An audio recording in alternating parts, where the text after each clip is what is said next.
तो अभी हम लोग डिस्कस करने वाले हैं graphical representation of chemical equilibrium, और इसके अंदर हम जो कंसंट्रेशन है किस जगह इक्विलिब्रियम की कंडीशन में, इक्विलिब्रियम की पोजीशन में रिएक्टेंट और प्रोडक्ट का जो कंसंट्रेशन है इक्विलिब्रियम स्टेबलाइज होने तक वो किस तरह से चेंज आता है, और इक्विलिब्रियम पोजीशन पर वो कंसंट्रेशन की क्या पोजीशन रहती है, कहाँ वो स्टैंड करता है, और इक्विलिब्रियम कांस्टेंट का इस ग्राफ के ऊपर या इनकी कंसंट्रेशन के ऊपर क्या इफेक्ट पड़ता है, ये हम डिस्कस करने वाले हैं इस टॉपिक के अंदर।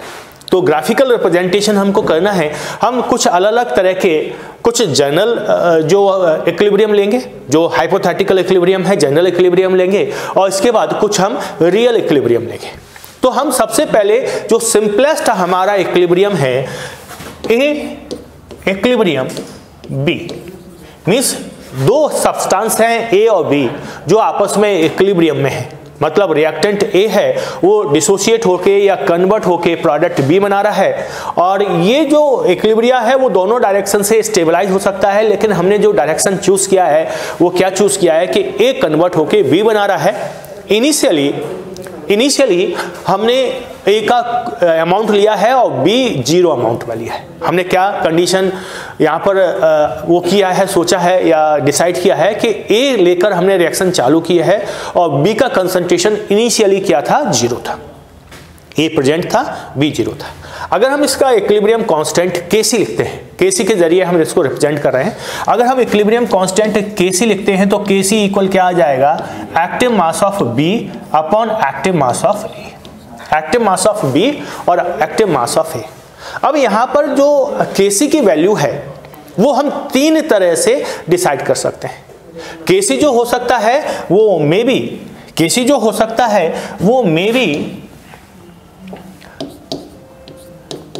एक से ज्यादा हो, मे बी एक हो या एक से कम हो। Kc हो सकता है मे बी 1 और ग्रेटर देन 1 और लेसर देन 1। हम तीनों पोजीशन में जो कंसंट्रेशन का वेरिएशन है वो किस तरह से रहेगा या कंसंट्रेशन की पोजीशन किस तरह से रहेगी, इसको मैं ग्राफ के जरिए एक्सप्लेन करता हूं। तो पहले हम कंडीशन लेंगे, हम ग्राफ प्लॉट कर रहे हैं किसके बीच में, कंसंट्रेशन वर्सेस टाइम के बीच में, कंसंट्रेशन वर्सेस टाइम के बीच में।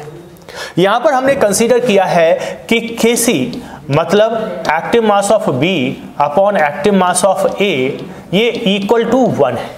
एक ऐसी सिचुएशन, हाइपोथेटिकल सिचुएशन ले लिया है जिसमें Kc की वैल्यू कैसी आ रही है, 1 आ रही है। तो अब हमने ये भी डिसाइड कर लिया है कि इनिशियली B प्रेजेंट नहीं है, केवल A प्रेजेंट है। तो ये टाइम का जो एक्सेस है इस पर ये जीरो टाइम है, यहाँ पर B कितना है, B का एक्टिव मास है वो जीरो है, और केवल A इस समय प्रेजेंट है। केवल क्या है, A इस समय प्रेजेंट है।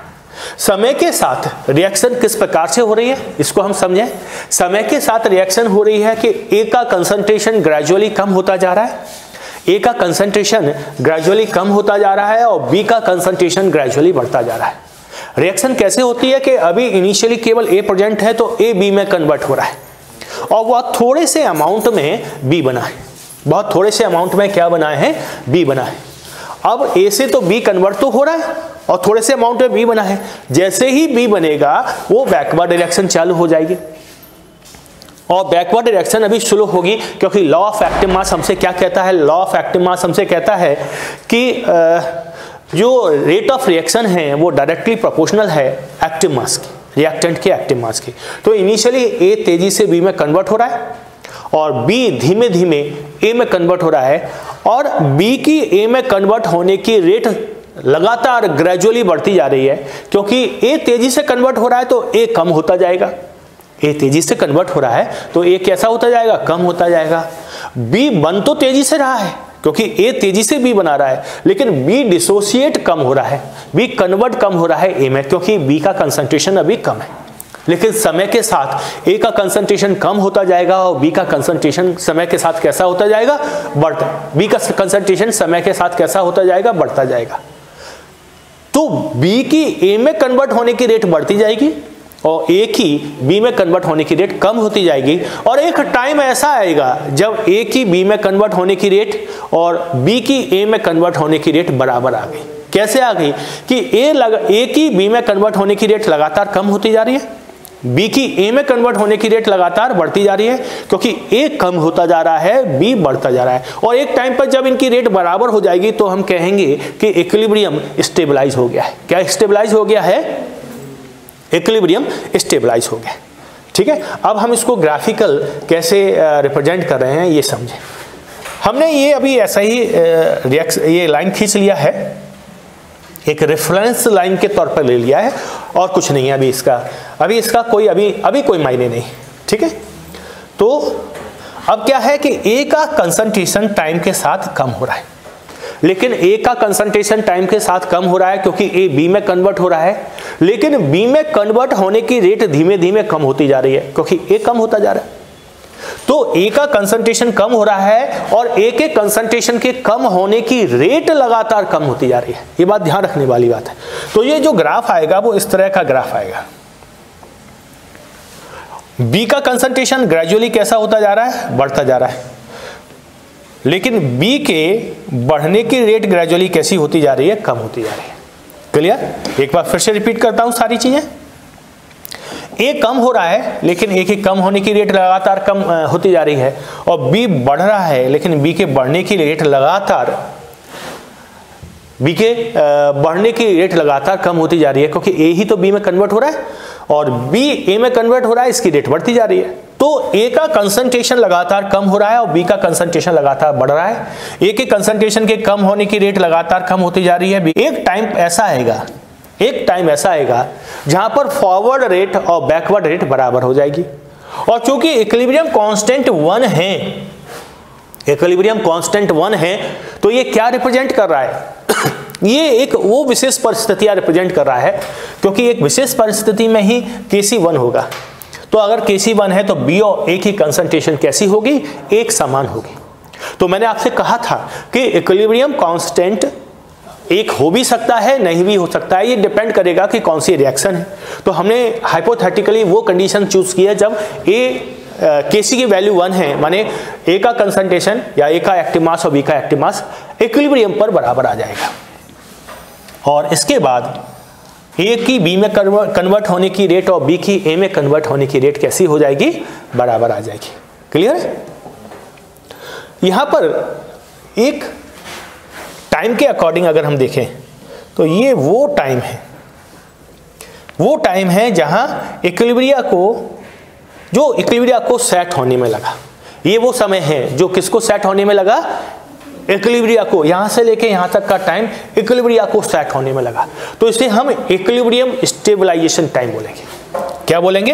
कि इक्विलिब्रिया स्टेबल हो गया इतने टाइम के अंदर, तो इक्विलिब्रियम स्टेबलाइजेशन टाइम बोलेंगे। क्लियर? समझ में आ रहा है ना सब चीज?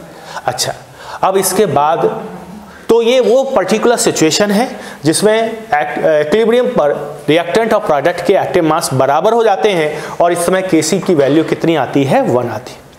यहां पर एक चीज और मैं डिस्कस करता हूं, वो डिस्कस कर रहा हूं कि अगर सपोज करो इसके अंदर हमने क्या मिला दिया है? कैटलिस्ट मिला दिया है। तो कैटलिस्ट मिलाने से क्या होता है बताओ? टाइम जल्दी, तो फॉरवर्ड रिएक्शन भी तेज हो जाती है, बैकवर्ड भी रिएक्शन तेज हो जाती है। ऐसी कंडीशन में जो ग्राफ बनता है वो इस तरह से आता है। तो इसमें क्या चेंज आया? इसमें केवल जो इक्विलिब्रिया स्टेबल होने में लगने वाला टाइम है, इक्विलिब्रिया स्टेबल होने में लगने वाला टाइम, ये टाइम ड्यूरेशन अब नई कंडीशन में इक्विलिब्रिया को स्टेबल होने में लगने वाला समय आ गया। टाइम में यहाँ थोड़ा सा हट के लिख देता हूं। तो ये कैटलिस्ट की प्रेजेंस में लगने वाला टाइम कम हो गया है, और कैटलिस्ट की एब्सेंस में जो टाइम था वो क्या था? ये ज्यादा था। क्लियर? तो ये एक ग्राफ वो हो गया है जिसमें केसी की वैल्यू क्या है? 1 है। आप नोट कर लीजिए इसको। अब इसी इक्विलिब्रियम की हम एक और सिचुएशन देखते हैं जिसमें केसी की वैल्यू 1 से कम आती है। इक्विलिब्रिया वही है हमारा ए इक्विलिब्रियम बी, और इसमें जो केसी है वो active mass of B upon active mass of A है, और इसकी वैल्यू 1 से कम आ रही है। अगर Kc की वैल्यू 1 से कम है, Kc की वैल्यू 1 से कम है, इसका मतलब क्या है कि प्रोडक्ट कम है, रिएक्टेंट ज्यादा है। अगर Kc 1 से कम है, इसका मतलब क्या है कि प्रोडक्ट का कंसंट्रेशन कम है, रिएक्टेंट ज्यादा है, तभी तो वो 1 से कम होगा। और 1 से ज्यादा की सिचुएशन में क्या होगा, प्रोडक्ट ज्यादा होगा, रिएक्टेंट कम होगा। तो अगर Kc की वैल्यू 1 से कम आ रही है, इसका मतलब ये है, इसका अभिप्राय ये है कि इक्विलिब्रियम पर प्रोडक्ट कम है और रिएक्टेंट ज्यादा है। ऐसी सिचुएशन में अगर हम ग्राफ प्लॉट करते हैं, ऐसी सिचुएशन में ग्राफ प्लॉट कर रहे हैं, तो वही ये कंसंट्रेशन वर्सेस टाइम ग्राफ कर रहे हैं। यहां पर अभी इनिशियली हमने केवल A लिया है, ये A का एक्टिव मास है और V का एक्टिव मास कितना है, वो 0 है। अब जैसे जैसे रिएक्शन प्रोसीड होती है, जैसे जैसे अब ये हमने एक जो हाइपोथेटिकल लाइन मानी है, वो रेफरेंस लाइन, वो हमने ये लिख रखी है। हाइपोथेटिकल जो लाइन ली है, रेफरेंस लाइन, वो ये लिखी है। हम वो सिचुएशन ले रहे हैं जिसमें Kc की वैल्यू 1 से कम है, मीन्स प्रोडक्ट कम, रिएक्टेंट ज़्यादा है। तो यहाँ जो ग्राफ आएगा वो इस तरह का ग्राफ आएगा और B का जो ग्राफ आएगा वो इस तरह का आएगा। इसमें कैसे हमको समझ में आ रहा है, कम हुआ लेकिन इक्विलिब्रियम एक जगह जाकर इनका कंसंट्रेशन कैसा हो गया बेटा, कांस्टेंट हो गया। तो ये वो समय है जहां पर रिएक्टेंट, जिससे आगे रिएक्टेंट और प्रोडक्ट का कंसंट्रेशन कैसा हो गया है, कांस्टेंट हो गया। तो हम कहेंगे ये वो टाइम है जहां पर इक्विलिब्रिया कैसा हो गया है, स्टेबलाइज हो गया है। ये वो समय है जहां पर इक्विलिब्रिया कैसा हो गया है, स्टेबलाइज हो गया है। तो ये जो टाइम है, यहाँ ये जो टाइम है, ये इक्विलिब्रियम स्टेबलाइजेशन टाइम है और इसमें रिएक्टेंट की कंसंट्रेशन ज़्यादा और प्रोडक्ट की कंसंट्रेशन कम है। कुछ मोहित, कुछ कंफ्यूजन लग रहा है आपको?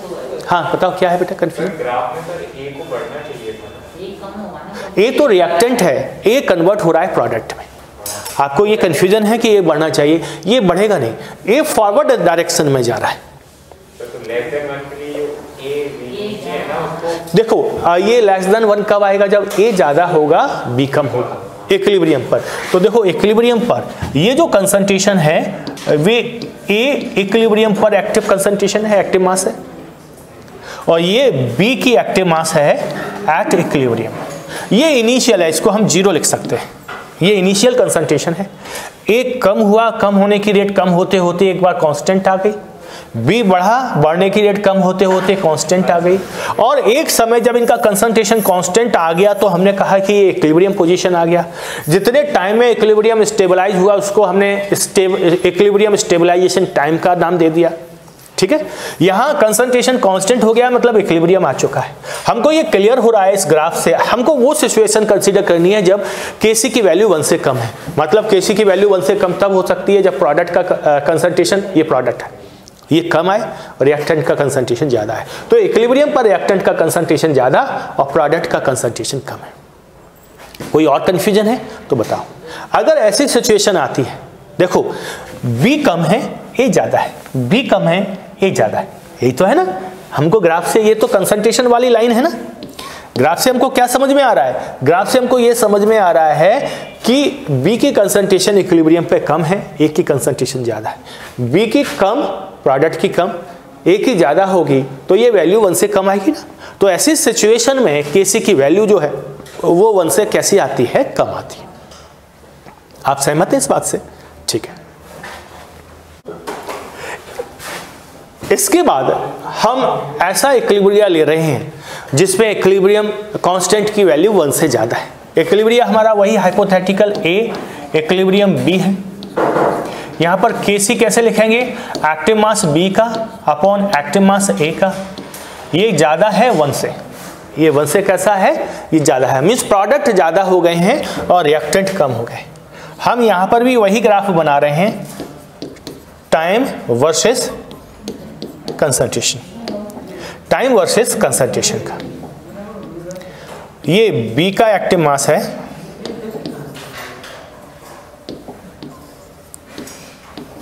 और ये A का एक्टिव मास है। हमने इनिशियली सिर्फ A लिया है, B नहीं लिया है।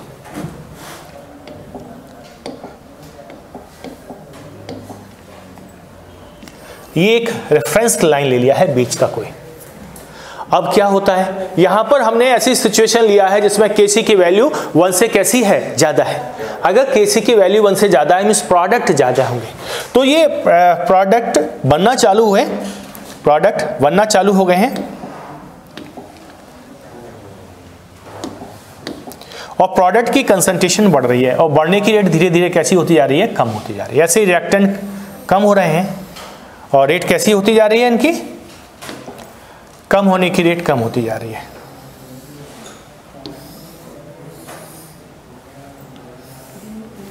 तो आपने देखा कि एक टाइम ऐसा आया जब इनकी कंसंट्रेशन कैसी हो गई, कांस्टेंट हो गई। तो ये जो टाइम आया, ये टाइम, ये क्या है, इक्विलिब्रियम स्टेबलाइजेशन टाइम है।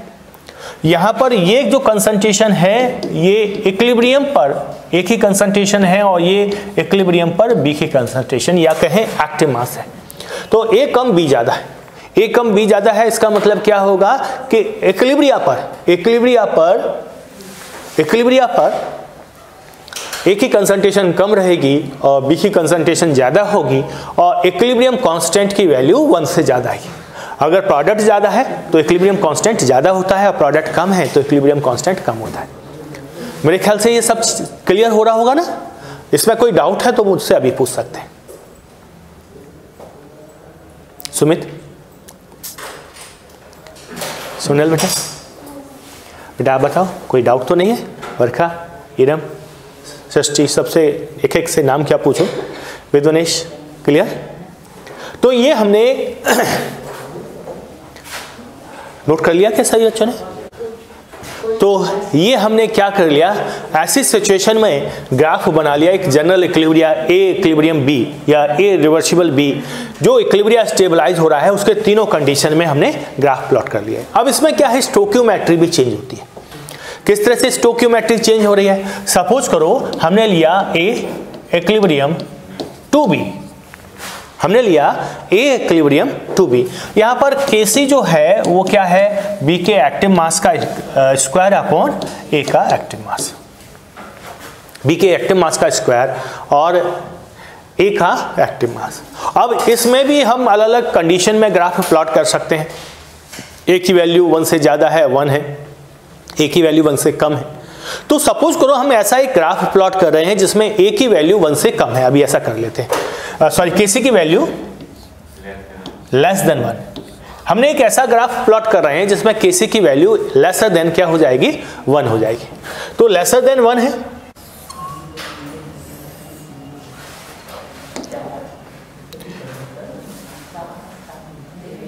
मैं इस बार रेफरेंस लाइन नहीं बना रहा हूं, लेसर देन 1 है। तो यहां पर क्या लिखें, टाइम लिखें। ये इनिशियल कंसंट्रेशन है ए का, ए नॉट, और ये है बी नॉट, और ये कंसंट्रेशन का ग्राफ है। ये क्या है, कंसंट्रेशन का ग्राफ है। यहां पर ए से स्टोकियोमेट्री अगर देखें कि अगर ए का 1 मोल डिस्ट्रॉय हो रहा है, ए का 1 मोल कंज्यूम हो रहा है, तो बी के 2 मोल बन रहे हैं।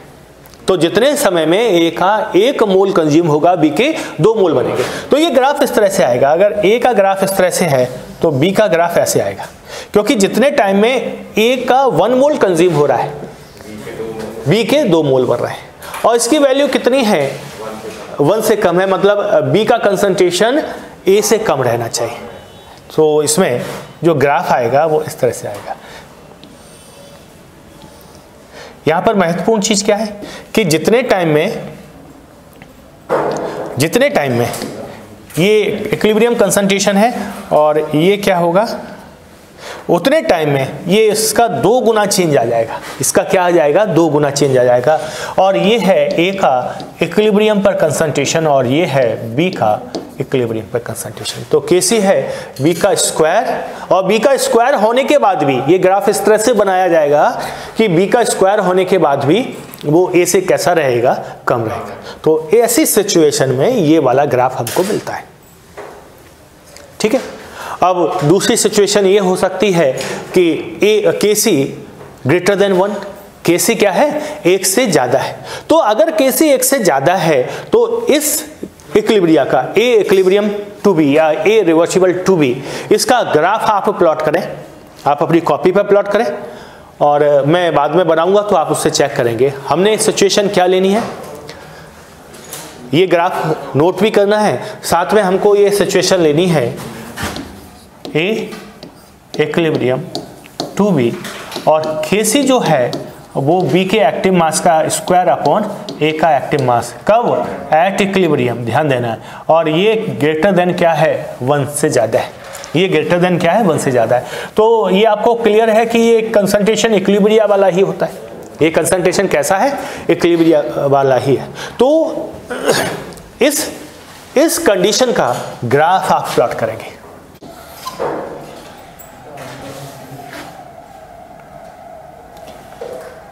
इस कंडीशन का ग्राफ आप प्लॉट करने वाले हैं, ये कंसंट्रेशन है वर्सेस टाइम। तो ग्राफ प्लॉट करें। तो मेरे ख्याल से सभी बच्चों ने ग्राफ प्लॉट कर लिया होगा। हमने ये रिएक्शन चालू की है जिसमें केवल इनिशियली A प्रेजेंट है, ये A नॉट है, means initial concentration of A। B का इनिशियल कंसंट्रेशन कितना है, 0 है। B का इनिशियल कंसंट्रेशन कितना आ रहा है, 0 आ रहा है। अब A जितना कम होगा B उससे डबल बढ़ जाएगा। सपोज करो A के इतने मोल आ गए तो B इससे कितना जाएगा, डबल बढ़ेगा। तो जितना मोल A का कम हुआ है B इससे डबल बढ़ जाएगा, ये ध्यान रखना है, ठीक है ना। तो अगर हम यहाँ पर इसको मार्क करें तो जैसे A का इतना मोल कम हुआ है तो B का जो मोल बढ़ा है,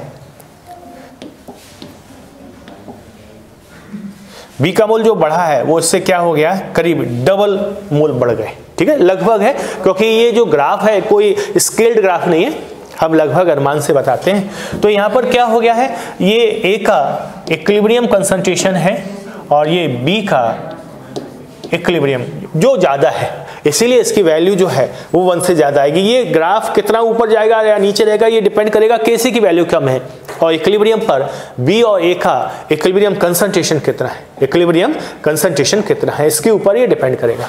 और ये जो टाइम है जिसके बाद ये क्या आ गया है, ये कंसंट्रेशन इनका कांस्टेंट हो गया है, इस लगने वाले टाइम को हम क्या कहते हैं, इक्विलिब्रियम स्टेबलाइजेशन टाइम बोलते हैं, इक्विलिब्रियम स्टेबलाइजेशन टाइम बोलेंगे। मेरे ख्याल से किसी बच्चे को उसमें दिक्कत नहीं होनी चाहिए। अब इसके बाद हम जो ग्राफ प्लॉट कर रहे हैं वो कर रहे हैं अमोनिया के फॉर्मेशन का, अमोनिया के फॉर्मेशन का एक रियल एग्जांपल लेके। रिएक्शन में लिख रहा हूं N2 प्लस 3H2 और रिवर्सिबल 2NH3। इनिशियल कंसंट्रेशन भी मैं बता देता हूं, इसका हमने 1 मोल लिया है और उसका 3 मोल लिया है। हमने क्या किया है, इसका 1 मोल और इसके हाइड्रोजन के 3 मोल को लेके हमने रिएक्शन चालू की है। तो इसके लिए आप इक्विलिब्रियम ग्राफ बनाएं और मैं आपकी जानकारी के लिए बता दूं कि यहाँ पर Kc होगा एक्टिव मास ऑफ NH3 का square upon N2 into H2 पे पावर क्यूब, और ये लेसर देन 1 है, ये लेसर देन क्या है, 1। तो आप ग्राफ प्लॉट करें। तो बच्चों ने ट्राई कर लिया होगा इसको। ये कोई स्केल्ड ग्राफ नहीं है, लगभग इंफॉर्मेशन देने वाला ग्राफ है। तो देखिए इनिशियल कंसंट्रेशन हाइड्रोजन का जो है H2 का वो ज़्यादा है, ये इनिशियल कंसंट्रेशन है, और जो नाइट्रोजन है उसका कम है, ये 0 है, मतलब इनिशियल कंसंट्रेशन, और ये NH3 का इनिशियल कंसंट्रेशन है वो 0 है, क्योंकि NH3 तो हमने लिया नहीं है। अब जितने टाइम में हाइड्रोजन के 3 मोल डिसोसिएट होंगे, जितने टाइम में, उतने टाइम में नाइट्रोजन के 1 मोल डिसोसिएट होंगे। देखो लगभग आपको क्लियर हो रहा है, लगभग ग्राफ आ रहा है। ये मैं हटा देता हूं नीचे वाला। तो जितने समय में नाइट्रोजन के 1 मोल डिसोसिएट होंगे या रिएक्ट करेंगे, उतने टाइम में हाइड्रोजन के 3 मोल रिएक्ट करेंगे, और अमोनिया के 2 मोल का फॉर्मेशन होगा। अमोनिया के कितने मोल का फॉर्मेशन होगा? 2 मोल का फॉर्मेशन होगा। ये जो यहाँ पर इक्विलिब्रिया स्टेबलाइज हो गया है, यहाँ पर क्या हो गया है? इक्विलिब्रिया स्टेबलाइज हो गया है। तो इसको हम क्या बोलते हैं? इक्विलिब्रियम स्टेबलाइजेशन टाइम बोलते हैं। ये कंसंट्रेशन है, ये हाइड्रोजन की इक्विलिब्रियम पे कंसंट्रेशन है, ये नाइट्रोजन की कंसंट्रेशन या कहें एक्टिव मास इक्विलिब्रियम पर एक्टिव मास है, और ये NH3 का एक्टिव मास है इक्विलिब्रियम पर। सिचुएशन क्या है कि Kc की वैल्यू 1 से कम है। तो इस तरह का ग्राफ हमको किस केस में मिलता है? जब अमोनिया का फॉर्मेशन हो रहा है। और अगर अमोनिया टूट रहा है तो इसका उल्टा ग्राफ आएगा। मतलब हमको अमोनिया ऊपर लेना पड़ेगा, और जितनी देर में हाइड्रोजन का 1 मोल बन रहा है, अमोनिया का जितना देर में नाइट्रोजन का 1 मोल बन रहा है, मैं फिर से रिपीट कर रहा हूँ, जितनी देर में नाइट्रोजन का 1 मोल बन रहा है, हाइड्रोजन का उतनी देर में 3 मोल फॉर्म होंगे। तो मैं लगभग आपको बता देता हूँ कि जैसे ये नाइट्रोजन फॉर्म हो रहा है, ये हाइड्रोजन उसका 3 गुना हाइड्रोजन फॉर्म हो रहा होगा, ये हाइड्रोजन फॉर्म हो रहा होगा, और अमोनिया क्या है? ये डिसोसिएट हो रहा होगा। तो ये हाइड्रोजन है, ये नाइट्रोजन है, ये NH3 है। ये ग्राफ किसका है? ये है 2NH3 इक्विलिब्रियम N2 + 3H2 का। तो ये टाइम वर्सेस कंसंट्रेशन ग्राफ है। तो ये हाइड्रोजन 3 गुना ज़्यादा बढ़ रहा होगा, ये नाइट्रोजन और ये अमोनिया। और ये एक किसी पर्टिकुलर कंडीशन के अंदर। अब ये Kc की वैल्यू क्या होगी, इसके ऊपर डिपेंड करेगा ये कितने ऊपर और नीचे जाएंगे। Kc, ठीक है ना, टेम्परेचर के हिसाब से Kc चेंज हो जाता है, तो किस टेम्परेचर पर रिएक्शन हो रही है ये भी हमको देखनी पड़ेगी। तो इस तरह का ग्राफ अमोनिया के टूटने का ग्राफ है, डिसोसिएट होने का ग्राफ है, और ये अमोनिया के फॉर्मेशन का ग्राफ है। तो मुझे ऐसा लग रहा है कि ये ग्राफिकल रिप्रेजेंटेशन आपको एकदम से क्लियर हो गया है।